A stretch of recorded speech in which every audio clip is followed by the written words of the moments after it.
समझ लो ये परिवार कब तक रहेगा, इसका सुखद प्यार कब तक रहेगा।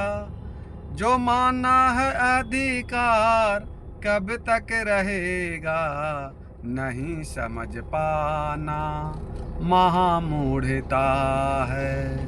सकल संत गुरुजन जो समझा रहे हैं कि चर्चा भुलाना महामूढ़ता है, कि चर्चा भुलाना महामूढ़ता है। इस संसार के लोग के अपने परिवार पर भी बहुत अभिमान रहता है कि हमरा 4 गो 5 गो भाई हैं, पर हैं, परिवार हैं, तो हमको कौन क्या कुछ बिगाड़ सकता है। लेकिन ऐसा नहीं है। एक काल का तमाचा ऐसा है कि बड़े बड़े आदमी को अस्मिता को खोना पड़ा है, बड़े बड़े आदमी को, बलवान को धरती पर से जाना पड़ा, खोना पड़ा है। इसलिए शरीर पर अभिमान नहीं करना चाहिए और परिवार पर अभिमान नहीं करना चाहिए। बहुत सा आदमी कहता है कि हमको घर से क्या निकालेगा, किसका शक्ति कोई घर से निकालेगा। लेकिन संत पथिक जी महाराज अगले पंक्ति में कहते हैं कि जहाँ रह रहे हो निकलना पड़ेगा, नहीं चाहने पर भी चलना पड़ेगा।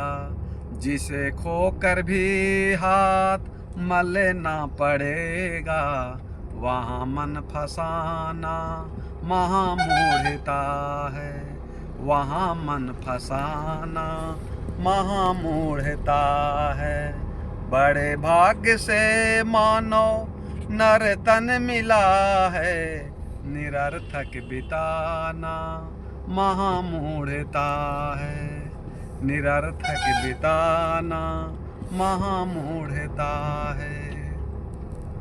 सदा शांति रहती है समता के पीछे, कि समता न आती विषमता के पीछे।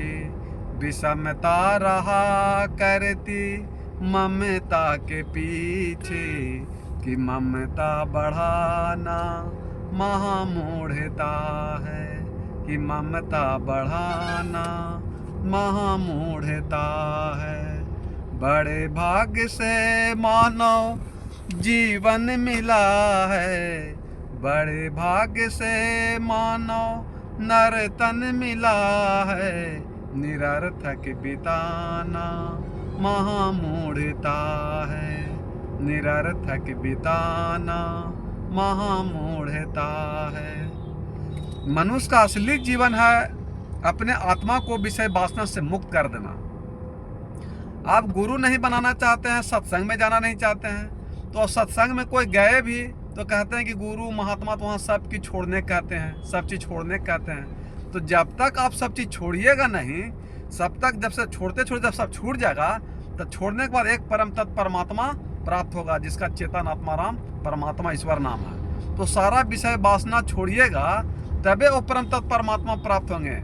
ऐसे वो मिलने वाला नहीं है। जहाँ राम तहाँ काम नहीं, जहाँ काम तहाँ राम नहीं, और तुलसी दोनों कभू ना मिलिए, रवि रजनीश दोनों ठाम नहीं। कि दिन और रात एक जगह नहीं हो सकता है, कभी भी नहीं।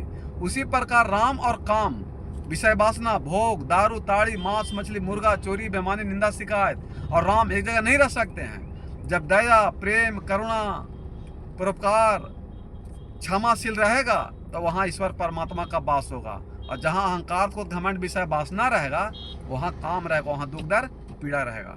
इसलिए परिवार पर अभिमान मत कीजिए, धन पर अभिमान मत कीजिए, संसार पर अभिमान मत कीजिए। ये संसार भी छोड़ने वाला है, ये नश्वर है, शरीर नश्वर है। परमात्मा चेतन आत्मा अजर हैं, अमर हैं। उस अमर तत्व को आप पकड़ लीजिए, तो आप कोई चीज़ पकड़ने की भी जरूरत नहीं रहेगा। इसलिए सारा विषय वासना को त्याग कर करके छोड़ते छोड़ते अगर परमात्मा को पकड़ लेते हैं, तो फिर जीवन में और कुछ पकड़ने की आवश्यकता आपको नहीं रहेगा। आपका जीवन धन हो जाएगा। प्रेम सुरेश सदगुरुदेव भगवान कीजिए।